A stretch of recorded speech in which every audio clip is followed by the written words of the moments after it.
So it was shortly before my sixth birthday. I was playing in a neighbor's backyard with some friends, maybe five or six friends, and my brother. And somehow I developed a breathing problem. And no matter what I did, I couldn't take a breath. I just couldn't get air into my lungs. And I was becoming increasingly upset and concerned about not being able to breathe. So I started to walk home. And as I was walking home, I got maybe 20 feet away from my friends, and that's what triggered the experience. That breathing problem caused my consciousness or my soul to leave my body, and I watched as my body fell to the ground, and then I was just kind of floating there, watching the scene. But now I was in this what I view as like a parallel realm. It was like a spiritual realm that's parallel to this physical realm, and I could see into this physical realm. But I was just floating there as a soul without a body, and just observing the situation. And how does a 6-year-old make sense of being outside of your body, being in a parallel dimension? Right. Yeah, it was more comfortable than being inside a body. It was more natural. Like I felt more at home like that than I do just in a normal day-to-day life. It was actually a big relief. I was a healthy 6 year old. I didn't have any problems with my body or anything, but it was nice to be out of the body. It's kind of like this body is a little bit uncomfortable, and so it was pleasant to be. It felt like being back like that. Like it was very obvious I had been like that before. Like this wasn't new, and that was self evident as soon as I left this body. It was just it felt very familiar, and it was pleasant to be like that. So you go into this other dimension that's parallel to ours. What do you experience there? What do you see? Okay. Well, one of the first things that really was kind of like obvious was that time is just completely different. Somehow you can feel it that the flow of time isn't the same in that spiritual realm as it is here in the physical realm. And then as I was floating there, a couple things happened really fast. One was like my entire life replayed for me, from birth all the way up to that moment. I re-experienced everything that I had been through, every thought I had, every action that I had taken. But the twist, what was different, was that I not only experienced my own feelings and my own thoughts, but I could like literally feel how I had impacted other people. I could feel how my parents, how they felt about me, how I had made them happy or sad or upset or whatever. Like I could really feel that as I had that whole life review. And a couple things really stood out. One was that my mother loved me very much. I could feel that love, and that seemed very important. And then also my father's frustration with having a small child with dirty diapers and crying and dealing with that kind of thing. Like I could literally feel his frustration, which I'm a dad now myself with three kids, so I totally understand. But in that experience, I could feel all that. And then I saw like a bright light in the distance, and I knew it was really important. I like instinctively understood that this was a very important light, but I didn't understand what it was. I couldn't put it all together, and so I didn't focus my attention on that. I focused my attention back to what I had been doing, this place that I was in, and I started to have questions.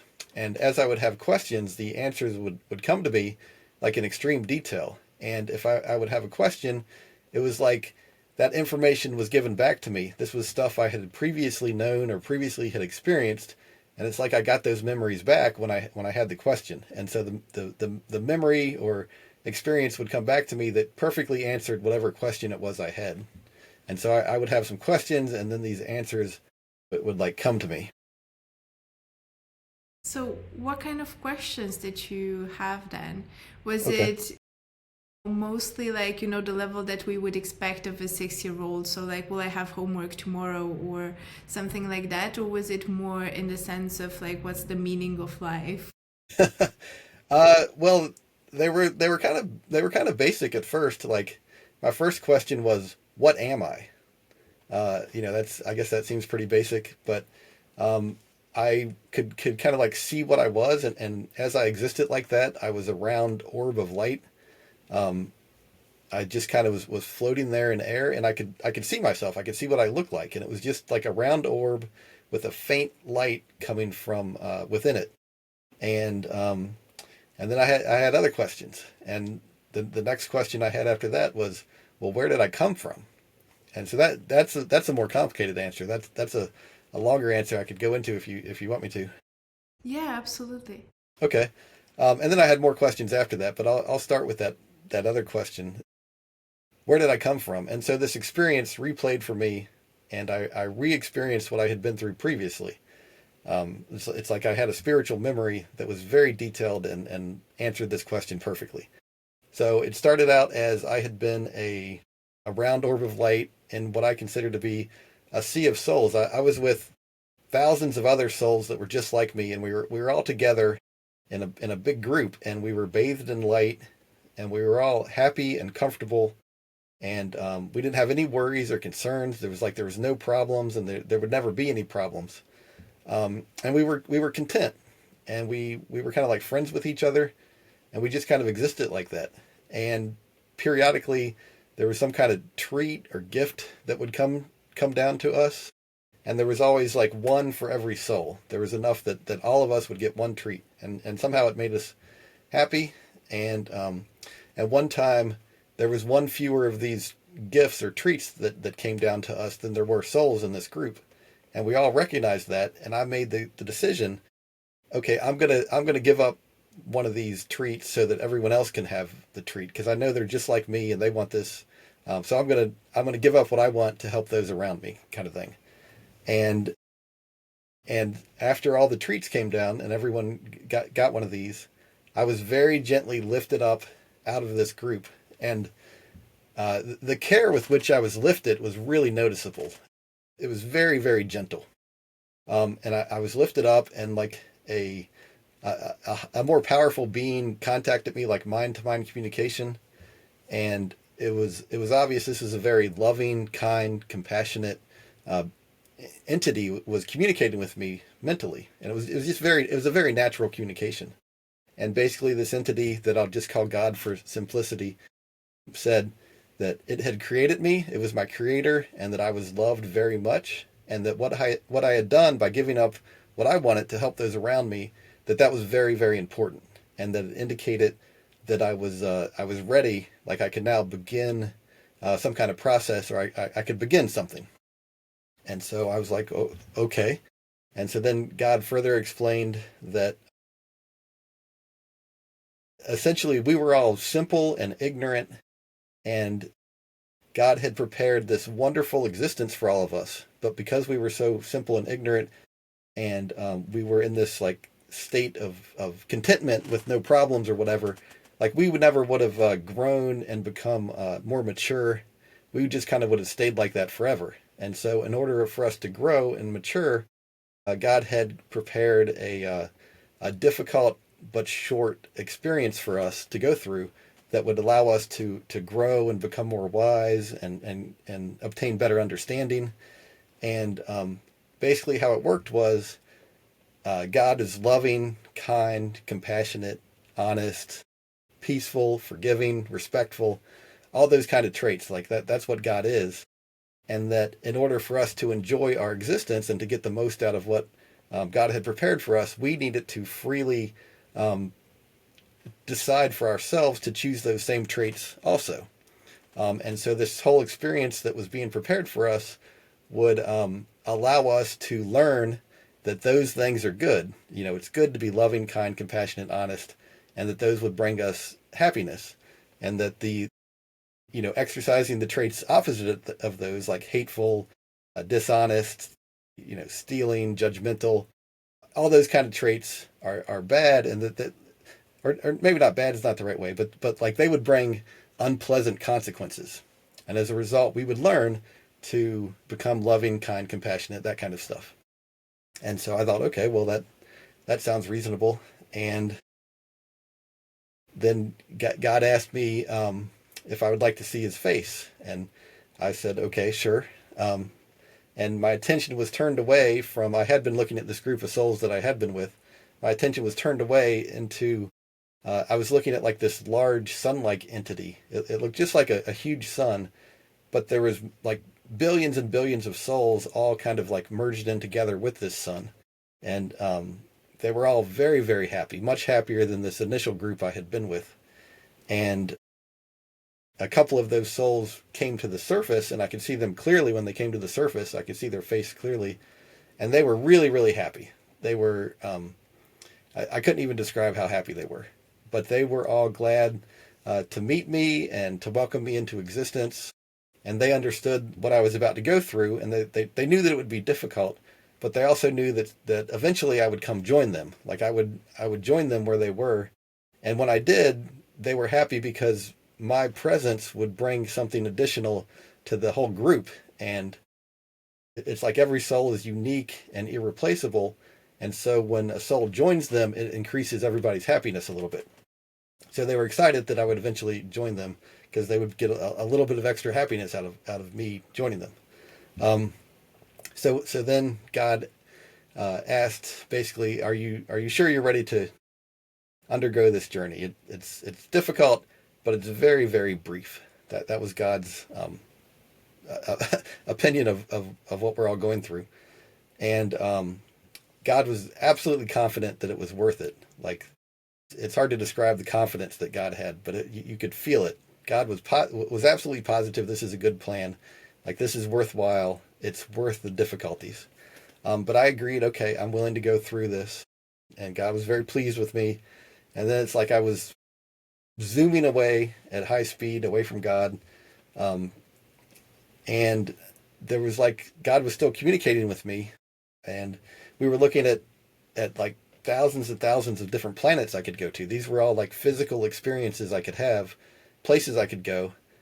And I don't remember the details of them, but somehow in that situation I could like comprehend and understand a lot of details about all of them. But when we got to Earth, there was something about this planet. I was absolutely positive this is where I wanted to go. This was the right fit for me. And I was sure of it. I was positive. And God asked me if I was sure. And when I said, yes, I'm sure, then it's like the decision was made. That was the final decision. And then I was going to come to Earth. And so with that, that question that I had was answered. And so then it's like I was back to floating in my backyard, just kind of looking around. And then I would have more questions. And as I would have more questions, more answers would come to me. So I think the next big question I had was, okay, well, how did I become Aaron Green? Like, why am I this person? And again, the answer came to me. This was all stuff that I had previously experienced, and now I went through it again and could re-experience what I had been through. And it started with I was kind of in like a neutral realm. Like it wasn't real happy, but it wasn't like a bad realm. It was just kind of neutral. But I was like frustrated, or I wasn't like mentally in a good place. Like I felt like I had really messed up. I had done something that I wish I hadn't done. I was kind of a mess mentally. And that first memory that I talked about, like I had never been to Earth before. But this memory I'm talking about now, it was clear that I had been to Earth many times. I had lived many lives at this point. And at some point, I had really messed up a life. And I was just trying to avoid those same kind of mistakes again. But some guides approached me. They were going to help get me sorted out. They were going to help me work through whatever issues I had. And it was clear that the primary focus of any life I would live was just to get my mind straight, like just to straighten out my thinking, because I was like real messed up. And so these guides wanted me to come back to Earth. And at first I was very, very reluctant. I didn't want to come back to Earth. I just said, okay, if I can't progress upwards to the higher levels, the higher, happier, heavenly realms, I'll just stay like this. I'm just going to stay in this realm. And they basically said, no, that's no good. You don't want to stay like this. And I said, essentially, I'm not going back to Earth, and you can't make me. And these guides agreed. They said, okay, well, you're right. We can't make you.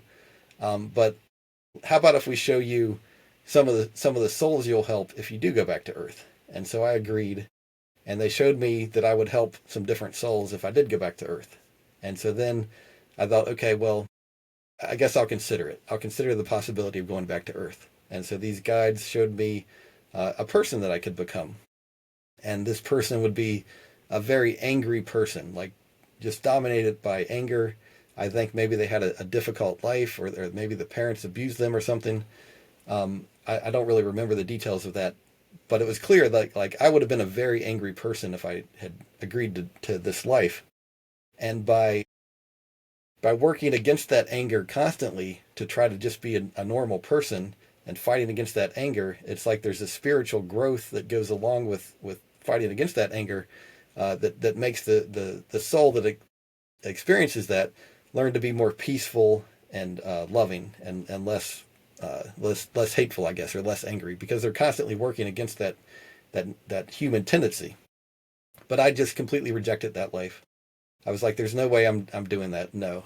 And the guys respected that, and they said, okay, well, let's look at some other options. And so we looked at a set of parents that were kind of like nice people.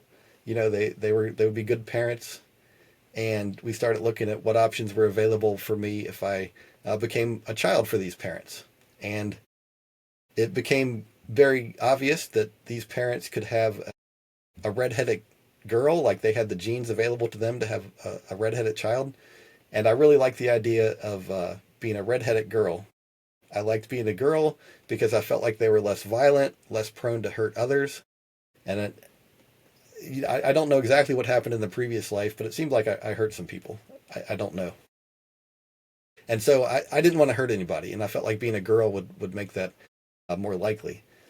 And I really like the red hair because it's kind of unusual. It's a rare hair color that really appealed to me. I wanted to have something unique and different, and the red hair, I really like that. But there's something about the genes and my personality and the genetics available to these parents, and somehow it just wasn't a good fit. And if I had chosen to be a redheaded girl, I would have been like socially awkward. I would have had difficulty relating to other people. I never would have like fallen in love or gotten married or had kids or anything like that.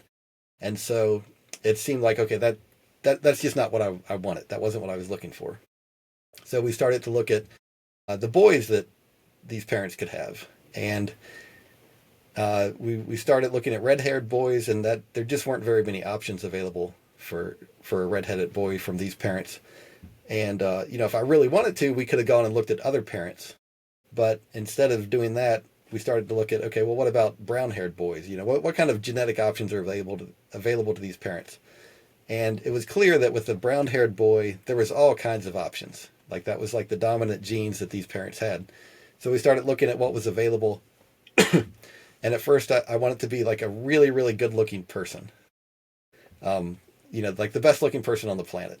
The kind of guy you see on the cover of a magazine. That kind of really, really, really good-looking. And that was available to these parents. Like that was something I could have chosen. But the guides pointed out, they said, well, wait a second. If you make this decision and you're really, really good-looking, women are going to treat you a certain way. You're going to end up being very promiscuous. And there's a spiritual downside to that, and that was kind of self-evident that being too promiscuous, there's a spiritual downside to it. And so I agreed. Okay, that's not what I want. That's not going to work out right. And so we backed the looks down to something closer to average. And when we got to the what I considered to be the right level, it was like, okay, that looks good. Like I think that's the right level of attractiveness for me. And then we started to look at intelligence, and these parents had lots of options. I could have been a very, very intelligent person, like one of the smartest people on the planet. But my guides pointed out again that there was downsides to that. I would have been arrogant. I would have had trouble working with other people. I would have looked down on others for not being that smart. And there's basically some downsides to me being extremely intelligent. So the same way we did with looks, we backed down the intelligence to, a little bit smart, but nothing extraordinary. And when we reached the right level of intelligence, I was like, okay, that looks right for me. I think that's appropriate. And then we looked at all the other aspects of this physical body down to the most intimate detail. Like I knew exactly what this body was going to be, what kind of health problems it would have, the hair color, the height, the intelligence, the body type, all of that stuff. That was all obvious. and and I basically agreed to it. And the guides pointed out, okay, well, all these decisions you're making this is the body that it would be, but there's a unintended consequence here. This body that you're picking, it's going to have extremely bad acne, pimples, that kind of thing as a teenager. And they pointed that out, and they were like, well, are you sure that this is okay? So we took a closer look at what that would mean for me. And a couple things really stood out. One is that even though I would only have bad acne for a couple years, and that would be really difficult, from the spiritual perspective that we were looking at this from, 2 years, 3 years, whatever it was, it seemed really, really short. Like I can't describe how short 3 years of frustration looked to me from the spiritual level. It seemed very, very brief. And also, it stood out that going through that would actually help me. It would make me more compassionate towards others, less, more able to see like that the value of a person is more than just how they look. Like it would help me in that way. It would actually help me on my journey to go through that, even though it was difficult at the time. Being a teenager, other kids were mean to me. I didn't, my face was covered in acne. It was a difficult experience, but it would actually help me. So anyway, I agreed that I would go through that experience and that I was still okay with the body, even though it would have bad acne. So then we took a closer look at the parents. I knew exactly what kind of parents I was getting into, what they would be like, how they would be as parents. I could see what their spiritual journey was, like where they were in their progression. I knew I would have an older brother. Like I knew all that stuff. I knew everything about this family I was getting into. And when when we had reached all these decisions about the physical body, we started looking at, okay, well, what kind of stuff is going to be planned for this life? And so the guides, they showed me like scenes from previous lives I had lived. They would show me a whole bunch of different clips from different lives I had led previously, and they would show how what I had done in a previous life was now being planned for into this upcoming life. And there was a lot of stuff they showed me. It was like a brief clip of this and a brief clip of that, a whole bunch of it. And one of them really stands out. This is like a very clear, it kind of shows the type of thing that we were looking at. In a previous life, I had been kind of a big, strong guy. I had been muscular, and I had beaten up this other guy pretty badly. We got in a fight, and I beat him up. And at the time, when I was living this life, like I felt justified. I felt like he deserved it. I was glad I had beat him up. But now looking at it from the spiritual perspective with these guides, it was clear I went too far. I didn't need to get in a fight with this guy. I was way bigger than him. It was an unfair fight. It was just obvious that I had taken it too far, and I didn't need to do any of that. And in order for me to learn a lesson, it was kind of like there was karma from a past life, and now I had to balance it out, or there was a half of an equation from this previous life, and now we had to balance out the equation. If you want to have a mathematical view at it, or I had written a check in that past life, and now I had to cash that check. But during this life, it was planned out that I would have my nose broken. I would get in a fight, and my nose would be broken as a teenager, and that because by going through that, I would learn not to get in a fight with other people. Essentially, it would actually help me with my progression, make me a better soul, or I would learn a lesson from this action. It wasn't just like some sort of punishment. It was about fairness and receiving what you have created and educating you. So it was clear that what I had done in the past life, getting beat up or beating this other person up, now resulted in this life I would have my nose broken. And I did. As a teenager, I had my nose broken. But there was a lot of other things they showed me, things I had done in a previous life, and then they showed me how that would affect my upcoming life. a whole bunch of things, both little and big. And not all of it was bad. Some of it was good. Like I was shown that I had helped humanity progress, a number of times through different lives. A little bit here, a little bit there. I had helped in the early days of America, helped get the country established, and because of that, because of the work I had done previously, that's why I was able to be born into a relatively wealthy family that have clean water, a nice house, that kind of thing, because I had done previous work to help society progress in the past. So now I could, enjoy some of those benefits. Whereas a newer soul who hadn't done some of that work, they wouldn't necessarily be able to be born into uh, a family in a more advanced country, with clean water, heating, air conditioning, lots of food, that kind of thing. Anyway, so they showed me a number of the stuff I had done and how it would play into this future life. And then, so when they showed me all that, then they showed me, okay, well, here's some interactions that are planned for. They showed me a whole bunch of different people or souls that I would come in contact with in life, and there'd be different plans for how we would interact with each other. One of them that was very clear was there had been a friend of mine in a previous life, and in this upcoming life, even though we'd been friends in a previous life, in this upcoming life, we were going to like irritate each other.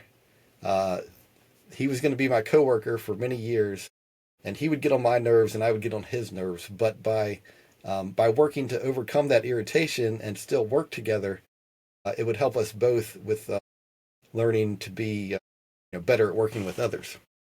And that was all planned out. And I saw some stuff that some other people had done, some of the stuff that they had done in past lives and how that would impact their life. One of them comes to mind is someone I knew in this life. In a previous life, they had raped somebody, okay? And in this life, they were going to have kidney stones. Like it was a direct result of what they had done in the past life. It was going to impact their current life. Anyway, and I saw a number of things like that, and how some people that I had known in previous lives, now they would have a role in my current life, like a completely different role. But some of the people I knew in the past, now I would meet them again. um, anyway, we a whole bunch of these interactions were planned for and planned out. It wasn't just random. Um, we planned out where I would work. We planned out when I would be born. A whole lot of this stuff that seems to be just chance, like people you just kind of meet as a chance in life. Well, I saw that a lot of that is planned out. It wasn't really per chance. Anyway, when we had the life all planned out and the guides felt like it was the right kind of life, they asked me again, okay, well, now let's look at the entire life that you're planning to live. And we took a look at what it would be like, what some of the possibilities were. I would always maintain free will, so I could change a lot of these plans if I really wanted to. I could do something, I'm always free to make whatever decisions I want, despite this planning we had done. But it was clear that I could see the general layout for what this life would be like. And I agreed, okay, I'm willing to go through that. And with that, the memory ended, and it's like I was back to floating next to my body in the physical realm, because my question had been answered, and so then I was back. It's so interesting. And I mean, I don't know if I think it's overwhelming at 6 years old to have all this knowledge available to you, or if I think that maybe, at that age you're less primed by society to certain norms and values, and you're probably more open to receiving information than, when you're 20 or 30 and you already have a certain belief system. But one of the things that I would like to ask you about is, what was your understanding about changing the plan? So if you had planned everything so meticulously, so the way your body would look like, that you would have acne for a couple of years, that you would have this job, that you would have the family that you have. So you mentioned you would still have free will to change that. So what would then happen if you decided, you were supposed to do that work, but you decided to turn around and you wouldn't do it? Right. Well, I think that's a hard question to answer because here as people, we're so like, we're slaves to time. Like time feels very concrete. But on the spiritual side, time doesn't work the same. So I don't think it's quite accurate to say I planned this life, or me and the guides planned this life before I was born. It's more like this life was planned outside of time. And so I'm not sure if I could answer that question fully, but because it was planned outside of time, it just works a little bit differently than you might think. But then also, it seemed like the guides were planning not just one path, but if I made different decisions at different points, they had kind of planned out multiple different paths at the same time. And a lot of these, like they would come back together, and it would just be more or less difficult depending on which branch I took. So the way I'm trying to make sense of it is, the options that you were given. So, for instance, being a red-haired girl, and that came with certain life milestones or life events that would happen, or being that very attractive person. Would those things sort of align with the lessons that your soul would have to learn? So, say if you're not the red-haired girl in this lifetime, you would probably have that similar life in another one because it would align with certain lessons that you would have to go through. Right. Yeah. There's certain lessons that we have to have before we're free to move on to the happier heavenly realms. And if you don't get those lessons in one life, then it's not a huge deal. You can get those lessons in a future life. And any lesson that I don't get in this life, like I would be able to and same with everybody else, like we'll be able to get those lessons in a future life. So no matter how bad I might change, I might make mistakes or change from the planning that the guides and I had. No matter what I do, I can always get it corrected in a future life. But if I make the bad decisions, I start hurting other people, that kind of thing. I'm just making it harder for myself in the future. It's like a very good perspective to have. But then when you're a child and you're going through life, I mean, I can remember, when I was a child and if somebody had hurt me, I was thinking, how can I hurt that person back? How did it put life in perspective for you? Did you came back with all of this knowledge? What did you make of it at that time? Right. So I would think about my experience as a kid. I thought about this experience almost every day for like 6 months. I was trying to understand what I had seen, trying to make sense of it. There was a lot there, and I couldn't really sort through it all. But I was contacted by these guides about 6 months after my experience. They basically told me that because I had had this experience, I wouldn't be able to develop faith as my life was currently progressing. And they wanted to make some changes to my life plan and how my life was going. Basically, there's a couple parts of that. One is that by knowing about God and just having seen all this stuff, I could never develop faith. I would never have faith in God because I had seen it for myself. I just knew about it. And that they basically said that, well, when you're living life, you're supposed to be ignorant of some of this stuff so that you can develop faith, because faith is very powerful, and the spiritual equivalent of that is very rewarding. So there's a huge benefit to being ignorant of God and yet having some faith anyway. And they also showed me that I wasn't I wasn't prepared to handle all this information. There was some stuff in my experience that in order for me to be properly prepared to handle that and to learn this information, they would need to change my life and make it more difficult in order to prepare me to handle this information, because some of it's kind of a lot. And so they wanted my agreement to change my life plan to add some difficulties that they had planned out, but they needed my approval. They needed my agreement. And then they also wanted to hide this experience from me. But they told me that I would get it back when I was an adult. Like all those memories would come back to me when I was an adult. And I trusted these guides, so I agreed to their plan to hide these memories and to change my life plan. And after that, I didn't think about this experience anymore as a kid. I lived life, I went through, got married, had kids, and then about 12 years ago when I was, I think, 37, I was reading a magazine article about a near-death experience, and I I basically accepted his experience as true. Like I had more faith in this experience, I think, than I had previously about other stuff. I just accepted that, okay, this, I believe what this guy is saying.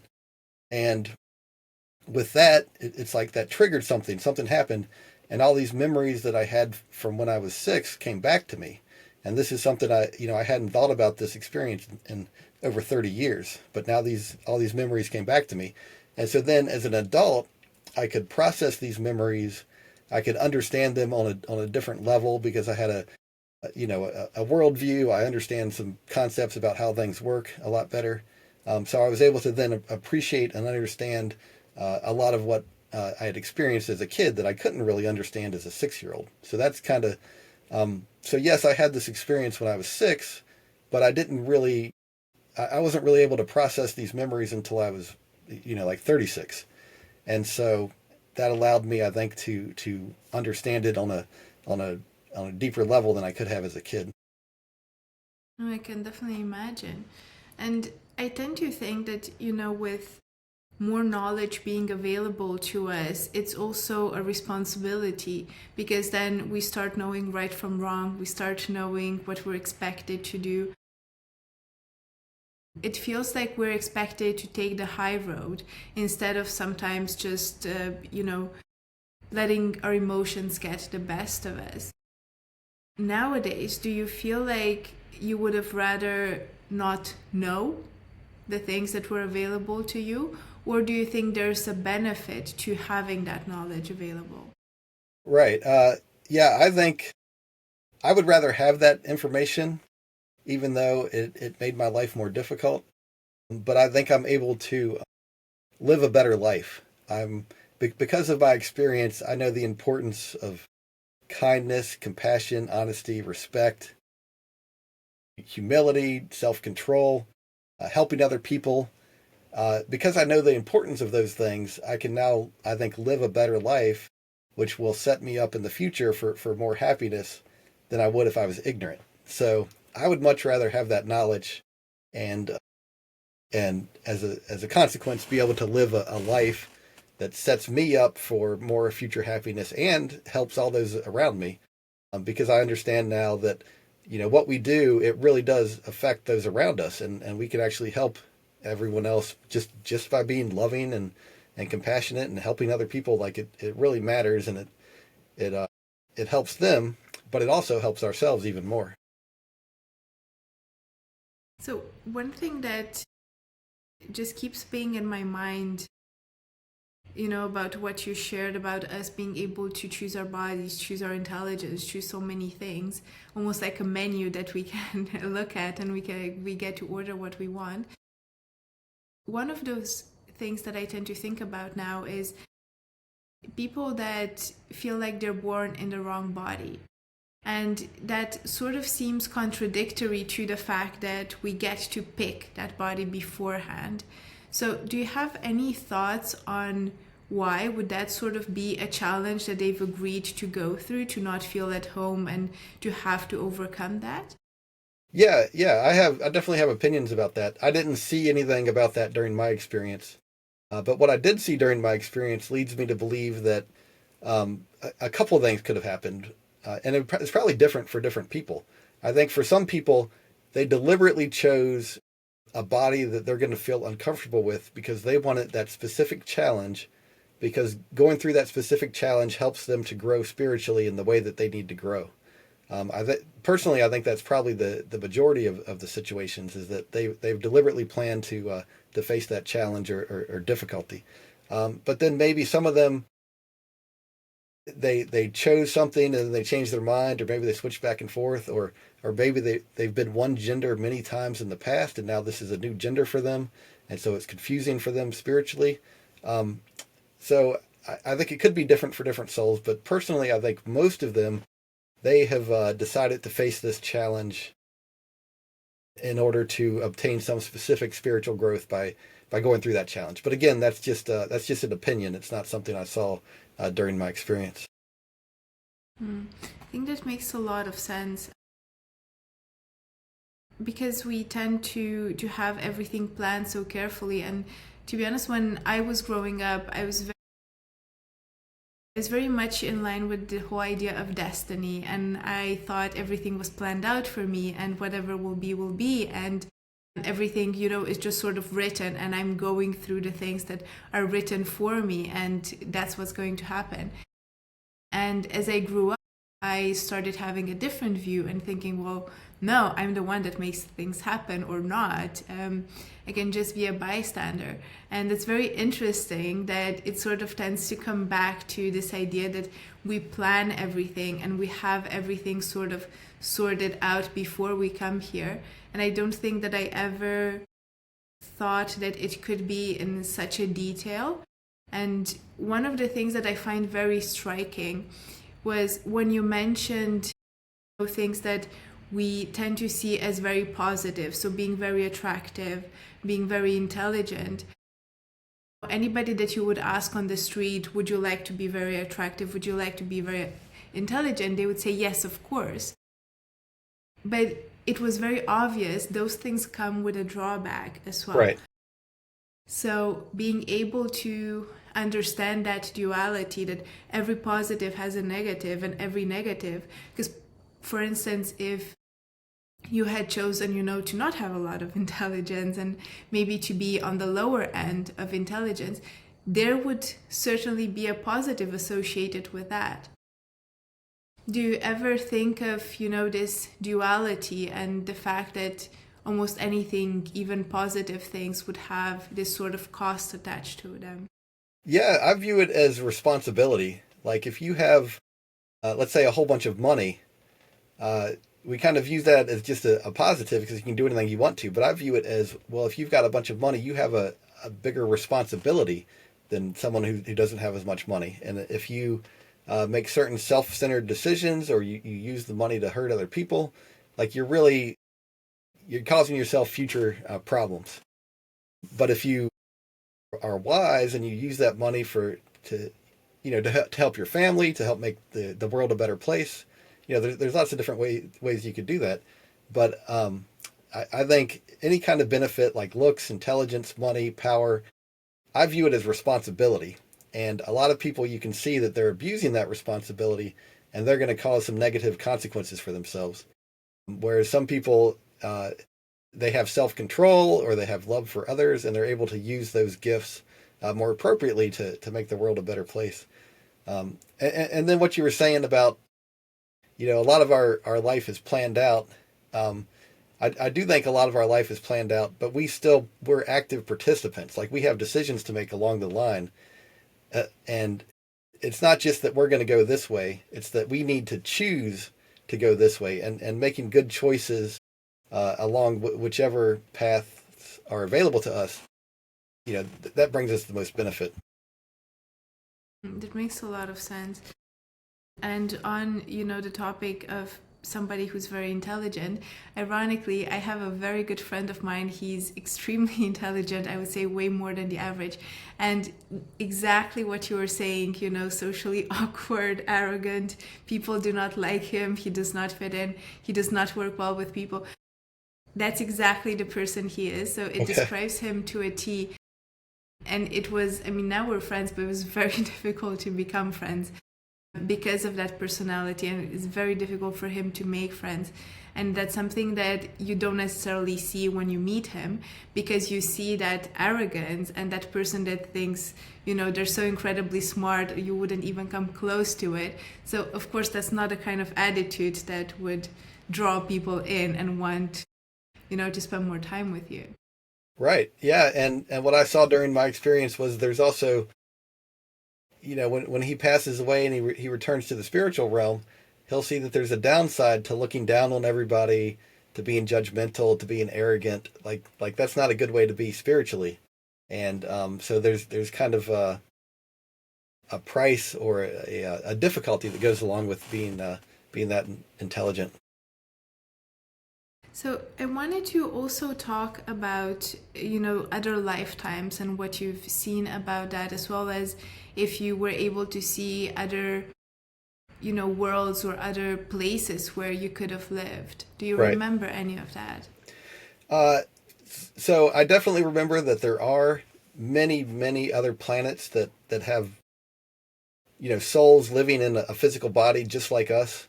I don't know what they look like, or I don't know any details about all that. I just saw that there was lots of them. I think at the time I probably saw what they look like, or more details, but I wasn't able to remember any of that or bring that with me. But during my experience, it was clear that there are billions and billions and billions of other worlds out there, with souls on them. It's not just Earth. Like God's plan is way bigger than just the Earth.